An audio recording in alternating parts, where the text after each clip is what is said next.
And welcome back to EDH Deck Building. I'm your host Demo, and this is ranking the Strixhaven commanders. You know, I've seen other channels doing this, and I thought maybe I'd throw my hat in the ring as well. The lists I see are, they seem to be either really subjective, where there's no metric at all. It's just basically some guy saying, these are my favorite commanders from the set, which I don't know if that information is very usable, or it is, some guys like to use metrics that I think have not anything to do with actually building decks around your commander in the format. So for me, this is EDH deck building. So it's all about building decks in Commander. So I thought I'll make my own metric for ranking commanders that relies on just that. And there's two metrics that I'm going to be using.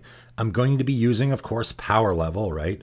Power level always matters with these things. Basically, how high is the ceiling for that commander? What are the most busted things that it can be doing, right? But also, generally the power level, right? Like a Tatiova, for example, just playing a land draws you a card and gains you a life. Like, that's a really powerful ability. I would probably rate Tatiova as a 9 on power level, just because drawing cards, as we all know, is really important in the game, and Tatiova does it so very easily. But power level isn't all that matters. When it comes to deck building, it's also got to be interesting. It's also got to be fun. So my other metric that I'm using, I'm calling CUF, which is an acronym for creativeness, uniqueness, and fun. I wasn't sure what word to exactly use here. The uniqueness of the commander. Is there another commander that does that? Do we already have lots of things that do this kind of effect? Is it something that we've never seen before? But also, how fun is it? Is it an interesting build around? I always like commanders that are an interesting build around.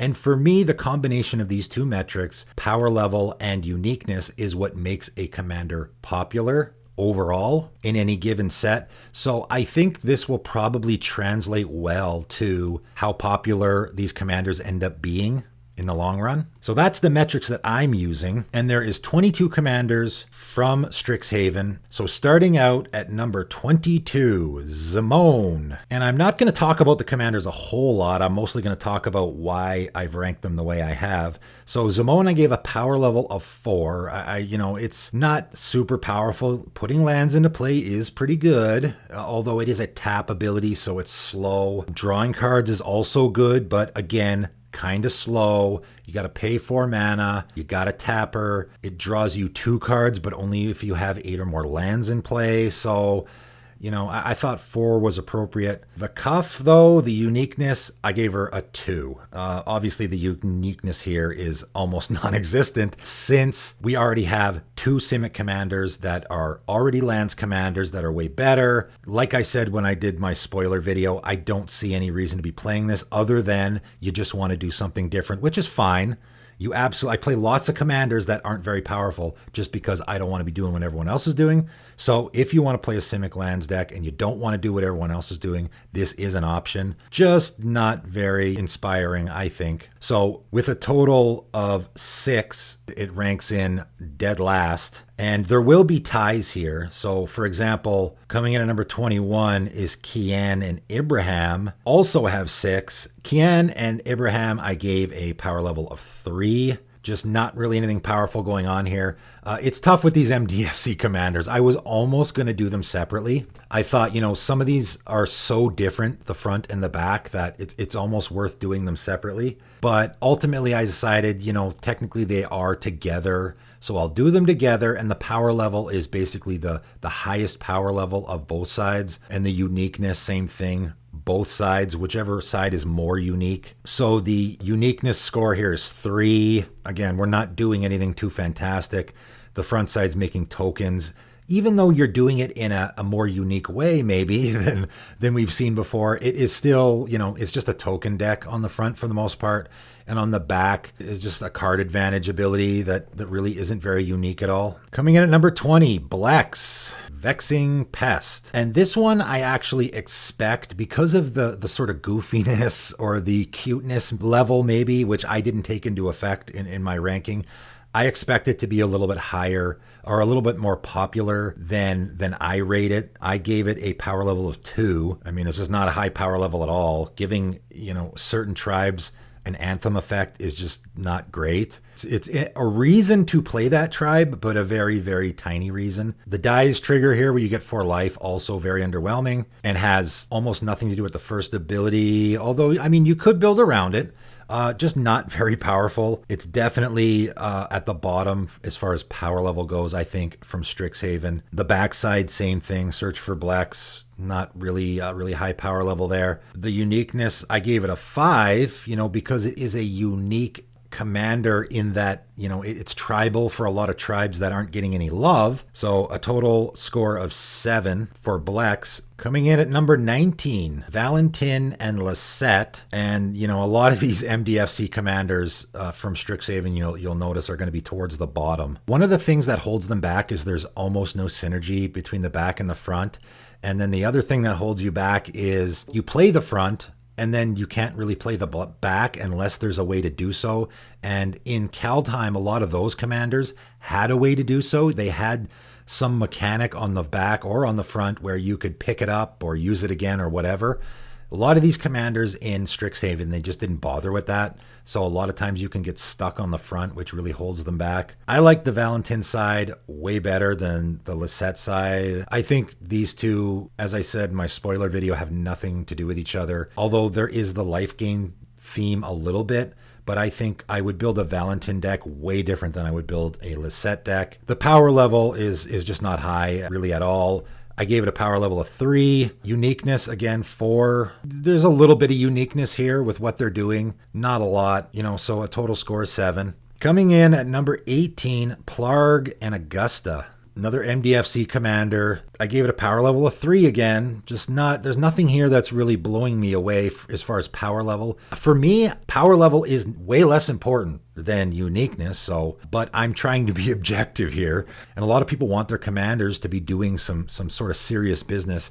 I don't really see either of these sides doing serious stuff. For uniqueness, I gave it a 5 though, mostly because of the Augusta side. Like the Plarg side, really, I don't see a lot of people using that at all. The Augusta side has that whenever you attack, untap each creature you control, then tap any number of creatures you control. That's a relatively unique effect, and there is a lot of ways to use that. For that reason, I gave it a higher uniqueness score. So a total score of 8. Coming in at number 17, Tanazir, the first Elder Dragon on this list. I gave it a power score of 6. Okay, I think there is probably some relatively busted things you can do here. As people pointed out, I thought the 2 abilities didn't really fit because you're doubling the amount of counters on another creature. And then when Tanazir attacks, you have the base power of all your creatures become 4/4 essentially.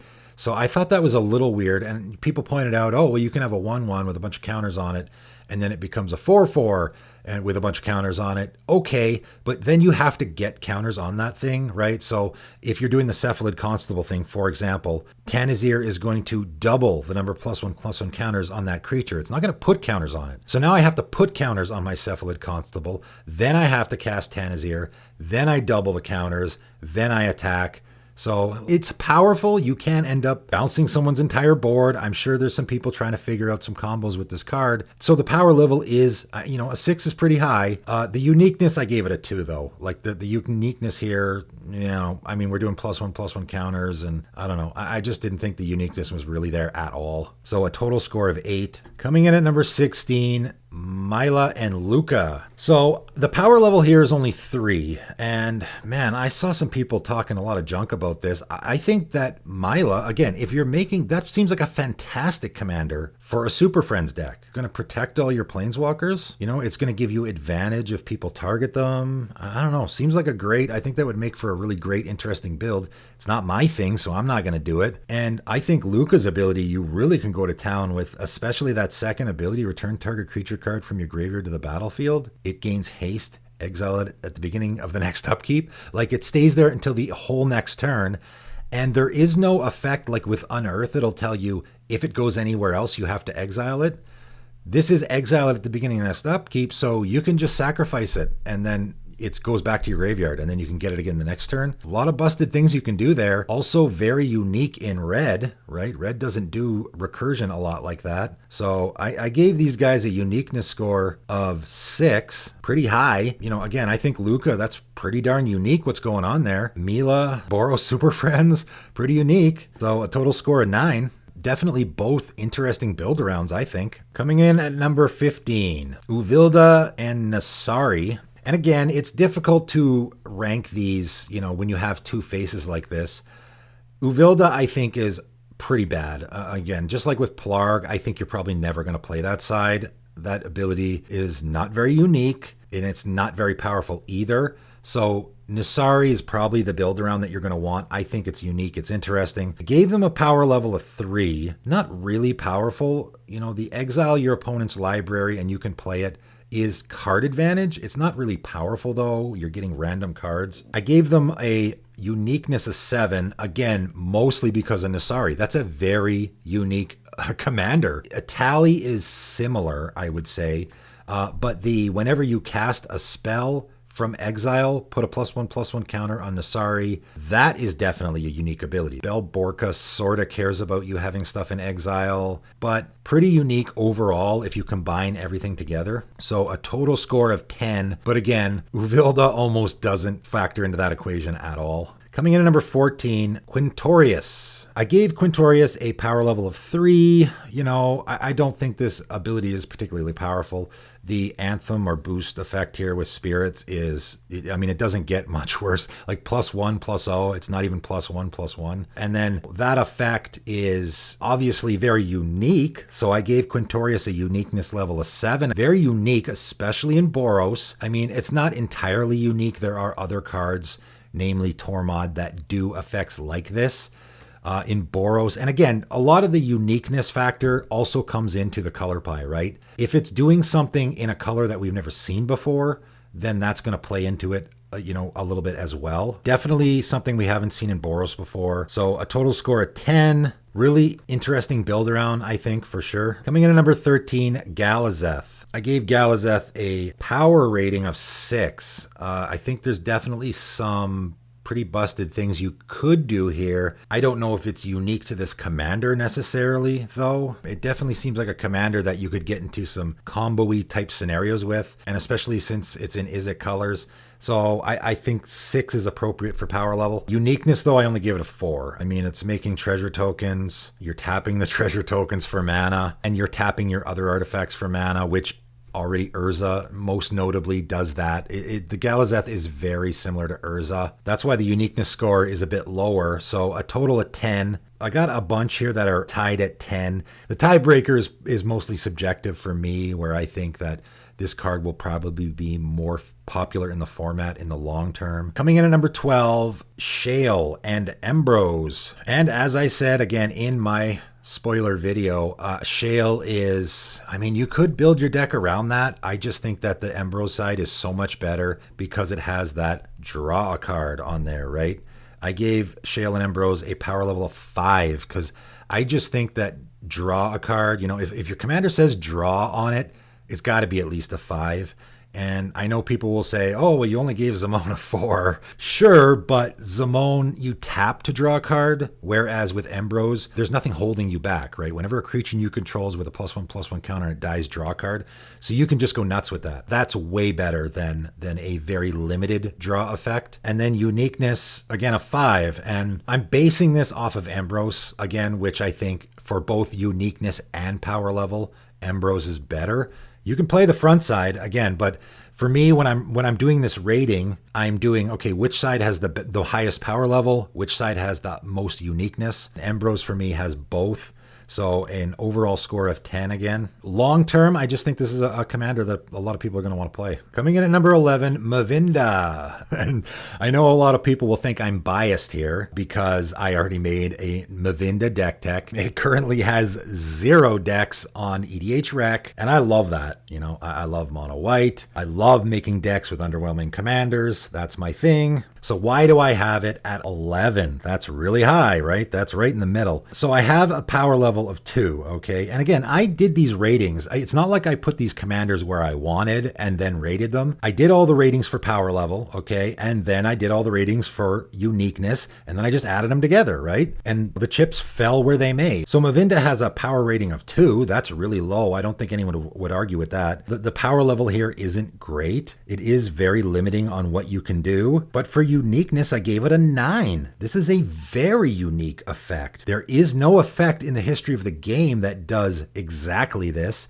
Yes, there are things that do similar effects. 0 mana abilities in general are extremely rare. Repeatedly casting stuff from graveyards is kind of rare. And in white, it's exceedingly rare. This is the only card in white, I think, in the history of the game that cast instants and sorceries from the graveyard. So as far as uniqueness goes, and again, that's why I'm rating these the way I am. It's how interesting is this of a build around? That is really important for me. I think it's really important for a lot of people. You know, I just don't want some boring old commander that's doing the same thing. This is unique. It's interesting. It's doing something very, very different. So it has a total score of 11. And no, I am not being biased at all here. I really am being as objective as I can. I think that no one would disagree that Mavinda has a very unique ability. Coming in at number 10. So we're in the top 10 now, and it's Kilian with a power level of 5. You know, reducing the cost of casting your spells is a powerful ability, although it is very limiting, right? It's only spells that target creatures. And as people have mentioned, you know, already, I was watching the Command Zone where they were talking about this guy the other day, and Josh had thought, oh, I'll use recursion, right? I'll cast Dread Return or something. No, that doesn't work. You know, you're not targeting a creature there, you're targeting a creature card. So it is very limiting, even though reducing casting costs is a powerful ability. So I thought 5 was appropriate. Uniqueness, I gave it a 6. And again, reducing costs in white and black is very unique. Reducing costs of the spells you cast, I think, in Orzhov is a very unique ability. Definitely not any commander that does that. So I thought 6 was appropriate as well. So a total of 11 for Kilian. Coming in at number 9, Rutha. And I gave Rutha a power level of 7. I think that there are some busted things you can do here. This just feels like we all know copying spells is a really powerful ability. They definitely did rein it in, right? I mean, the fact that you have to turn Rutha to your hand definitely slows you down, but already there's people out there trying to figure out how can I break this commander. This just feels like one of those commanders that you're going to try and break and figure out some infinite combo with. I already mentioned Aether Vial, which I think is fantastic in a Rutha deck, which you can just use it to cheat your Rutha back into play and reuse it again. Uniqueness, I gave her a 5. In the middle, because copying instants and sorceries, that's definitely not unique. There's lots of stuff that does that, especially in Izzet colors. The fact that it's stapled on a commander is very unique. The fact that you're returning her to your hand, you know, I like the way they did it. I really like the way that they did this. So that way you're not going to maybe go the traditional route when building this commander, that you actually, again, you have to put cards like Aether Vial in there and stuff that make it a little bit different of a build than a typical Izzet deck. Coming in at number 8, Dyna. Dyna has a power level of 8. So that is the most powerful so far. And the reason why I did Dyna so high on power level is because it just combos with so many cards, right? Exquisite Blood, I put it into play and I just win. So any commander where there's just a 2-card combo that you can win the game, I think is going to get a pretty high power level. Even though overall her abilities don't seem super overwhelming, the fact that she just wins you the game with one other card, I think warrants a high power level. And then uniqueness, I gave her a 4. You know, it's kind of funny how because of all the black-green life gain stuff, that makes Dyna less unique. You know, if it was just her uniqueness rating would be higher because gaining life in black and green is, and you know, it's not entirely unique. A lot of people are like, oh, wow, now white sucks even worse because now black and green get to gain life. I mean, I literally just made, and as I have mentioned a few times already, I made an Ikra and Falthus life gain deck like a week before Strixhaven came out. So, and it gains life really, really easily, okay? So this idea that black and green could never gain life before is kind of nonsense. It actually does it fairly well. I mean, you just look at Ikra. That's a life gain commander, right? So it's not entirely unique. So 4 I thought was appropriate. So a total rating of 12. Coming in at number 7, Valimakas. Valimakas got a power rating from me of 6. I thought, obviously, casting stuff off the top of your library for free is definitely a powerful ability. And I really do like the haste, right? The fact that you can have it come into play and immediately attack with it before it gets removed and get that trigger right away. I also like that. However, it is 7 mana, right? So that again is also going to factor into these ratings. If your commander costs 7 mana, especially in Boros, it's going to take you a little while to get it out there and get going, right? So that for me kept the power level down a little bit. Uniqueness, I gave it a 7. We get into the, casting things off the top of your library is not entirely unique. Casting stuff for free certainly is not entirely unique. I think the combination of both is pretty unique, even though, Winota, which is also a Boros commander, kind of does the same thing, similar effect. So that's why I thought 7 was good. It's pretty unique, but not really unique. So a total rating of 13 there for Valimakas. Coming in at number 6, Shadrix.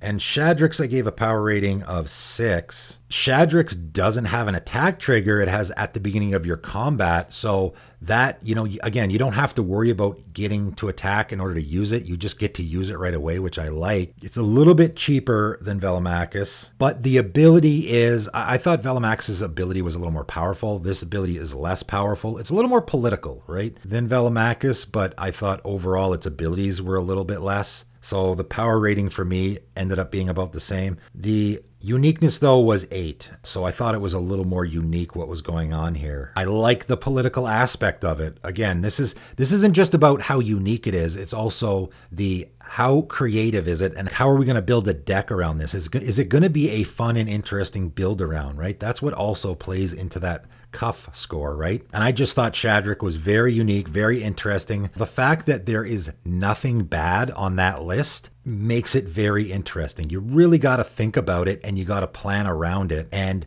depending on the cards you have in your hand or in play will change which ones you choose. I just think that makes for a really interesting build around. So a total score of 14 for Shadrix. Really high on this list, actually. Higher than I thought it would be. Coming in at number 5, Belladross, and 3 Elder Dragons in a row, I guess. The power level for me is 7. The power level is a little bit higher than the other two, mostly because of that second ability, right? The first ability is good, no question. Doing things at the beginning of each upkeep is a really powerful ability in Commander because of all the different upkeeps. There are lots of cards like, Verdant Force or Tendershoot Dryad that do that already. The pay 10 life to untap all your lands is really where it's at. That is the ability that everyone's sort of buzzing about. It is certainly unique. I gave Belladross a uniqueness score of 7. And I know people will think, oh, that ability is so unique. The uniqueness score should be higher. But again, the first ability I think is not very unique at all. The second ability, although unique, because you're paying the 10 life, untapping all your lands is not really unique at all. There's lots of stuff that does that. In green, even, there is stuff that untaps your lands.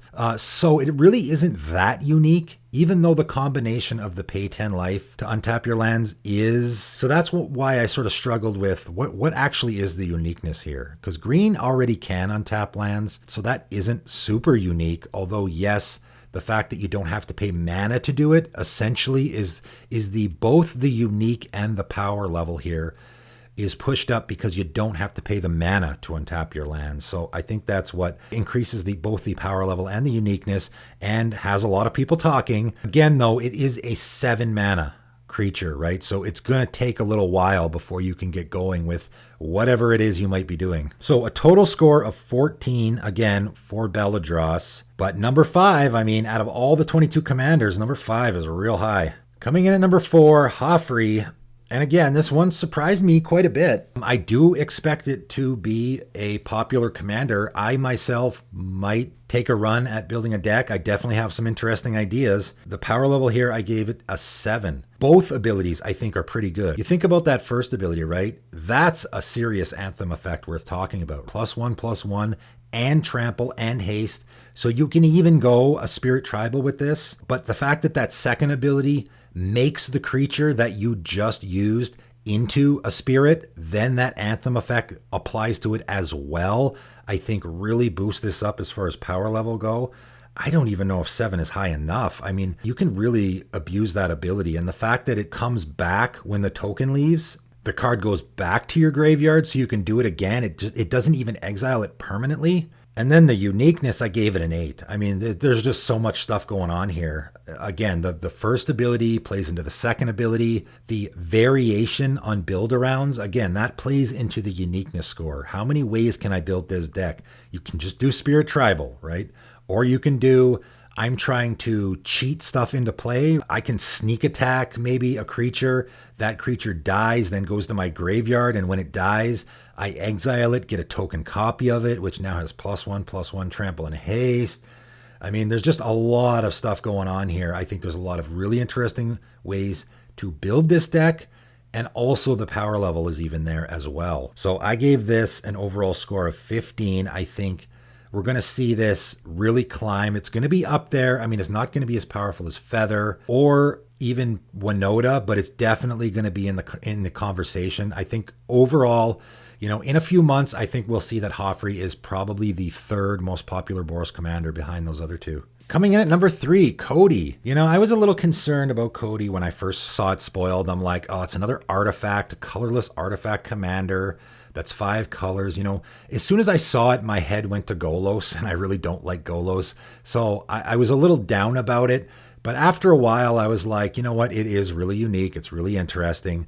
The power level has been kept in check. So I gave it a power level of 5. First of all, a colorless commander for which I can play a 5-color deck. That in itself makes for a higher power level, right? That's why Golos is so popular. Golos can be the commander for any deck because it costs colorless, but it gives you all 5 colors in your deck. Cody does the same. The ability also is powerful ability, right? It's sort of a boost effect, and it's also sort of a cascade, like it's a pseudo cascade, maybe, just for instants and sorceries. We all know that's pretty powerful, but the you can't cast permanent spells really keeps this in check, right? I am really glad they put that on there. I don't know. I think 5 is appropriate, right in the middle. I don't know if you could get too powerful to add. I mean, I'm sure there's some combos. I'm sure there's some crazy stuff you could put together here. But because, again, do you even put a Soul Ring in this deck? I don't know. You know, turn 1 Soul Ring is great in this deck, but what if you draw it later on? How many mana rocks do you want to put in this deck that are just going to be sitting in your hand doing nothing if your Cody's on the table, right? So that really brings the power level down, or at least keeps it in check, I find, which I really like. The uniqueness here is a 10. This is a 10. It's the only 10 on this list. It is one of the most unique commanders ever made, obviously. I mean, come on, look at this thing. It's a book with legs. I mean, the flavor here alone is incredibly unique. You can't cast permanent spells. I don't think there's a card in the history of Magic that says that. The ability is completely unique. There's nothing, even though, again, it is similar to Cascade, it is very unique. It doesn't get much more unique than this. I don't know. Is there any commander in the game that is more unique than this? Maybe there are, again, some that are as unique. That's why I gave it a 10. Doesn't get much more unique than this. So the total score is 15. So even though the power level is sort of in the middle, the uniqueness is incredible. And again, it's the build around value, right? There's so many ways I think you can go with this because it is so unique. There's a lot of ways you can build around this. And I'm sure there's been a bunch of people already trying to figure out what can we do with this card. So that for that reason, I actually really do like it. And I apologize, Cody, for comparing you to Golos. You're nothing like him. Coming in at number 2, Jazzy. And there's already been a bunch of buzz about Jazzy, obviously. You know, when I was doing my spoiler video of it, I was like, oh my goodness. Like, that was the first time I had actually read the card. I thought the front was really busted, but I'm like, okay, 8 mana though, right? I mean, Ulamog's really good, but you got to pay 10 mana. When I read the back though, and I was like, holy crap, the back actually helps you get Jazzy into play faster. Even returns itself to your hand so that you can then just cast it. I'm like, why did they have to do that? I gave Jazzy a power level of 10. That's right. I think that the ceiling here is almost limitless. I had a guy comment, I think on that video, is Jazzy the new Thrasios? I mean, maybe it is. They're not similar. They're very different in what they're doing. And yes, if you have infinite mana, you can draw your whole deck with Thrasios. I love how people always say that. Okay, if you have infinite mana, you can just win the game.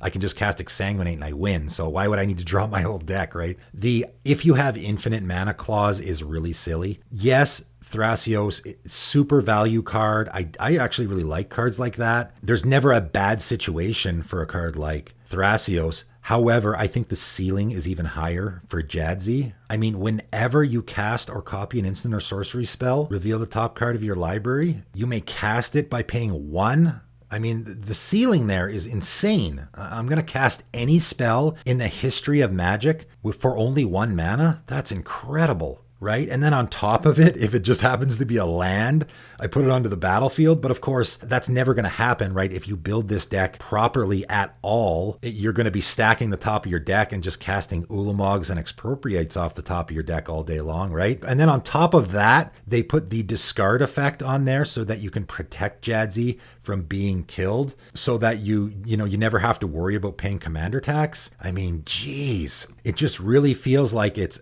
absolutely going to be a game of arch enemy as soon as Jazzy hits the table, or maybe even as soon as the game starts. That's the only reason why the popularity level might bring it down a little bit, right? If you have a commander where you're always the arch enemy, that sometimes can sort of put people off of using that commander. So again, the popularity might be a little askew here. The uniqueness, I gave it a 5. Again, it's in the middle because yes, it is a unique commander. The backside is just a green ramp card, so not really a whole lot of uniqueness there. And then the front side is casting stuff for free. Not really, the way they do it is unique. So that's why I sort of gave it in the middle. So again, an overall score of 15. Only time will tell with this one. Again, a lot of people think it's completely bust. Another busted Simic commander, right? We'll see. We'll see. Once it's out there in the wild and people are playing it, we'll see what happens. The effect is incredibly powerful, but really only time will tell with stuff like this. And coming in at number 1, Exitus. And this one really surprised me. Again, I did the power levels, then I did the uniqueness levels, and I had no idea where things were going to end up, and Exitus ended up number 1. I gave it a power level of 8. I've already seen lots of people talking about the combos that you can get into. I mean, first of all, the front side, casting or copying an instant or sorcery spell returns you a creature from your graveyard to your hand. That's a pretty powerful ability that you can sort of get into loops with. The front and the back do help each other. I've heard people talking about how, you can get into sort of a loop where you're sacrificing lots of tokens to like an Ashnod's Altar, getting mana, recasting, because those avatar tokens have haste, you can just cast this a whole bunch of times over and over and over again. And then they all swing. So the power level here, I think 8 is appropriate because it is doing lots of things and also a lot of combo potential here for sure. And then I gave it a uniqueness of 8 because I think there's a lot of unique things going on here as well, right? So a power level of 16 overall, putting it as the clear winner from the set. Again, just a lot of interesting things. And this is another one that I had considered. I realized that I only had made 1 deck tech from actual Strixhaven. I got a bunch coming from Commander 2021. They all kind of got meshed together, but then I realized, hey, I've only done a vinda deck from Strixhaven. And so I started looking at all the other commanders, and again, Hoffrey, I really liked the build around potential there, and Exitus was the other one where I was really thinking about maybe tackling that one, and because there's a lot of really great ideas. Just a lot of directions you can go here, right? You're sacrificing creatures. That already, there's a theme there you can go with. Your opponents are sacrificing creatures. There's a theme that you also can tackle. That avatar is dealing damage to each of your opponents. That's something you can run with. Then the Exitus side, obviously, right? You can definitely build a deck around the idea of returning creature cards from your graveyard to your hand. So yeah, I think the number 1 spot here, I think is actually warranted. That is my ranking for the Strixhaven commanders. I actually really liked it. Initial reactions to commanders can kind of be a little biased or a little askew. And especially with me, a lot of my spoiler videos were that was my first take on the commander. And after I went back and gave it another look-see, and I was like, okay, and I listen to other people, right? I'm not a know-it-all. Other people are like, oh, you can do this and you can do that. And I'm like, okay, yeah, you're right. Maybe it is better than I thought. So I like actually, after it's been a couple of weeks, I go back and I do this ranking, right? I don't think it's great to do it right away as soon as the cards are spoiled. Like, let's see them out in the wild a little bit, or at least see what people are doing and the ideas people are coming up with before I do some rankings. So I will be doing this with Commander 2021 as well, and maybe I'll be continuing on with it too. I really kind of like the idea of let's see where these commanders sort of fall in line, and in the long run, is it accurate to how popular they are in the format, right? So that is it for today, and thanks for tuning in.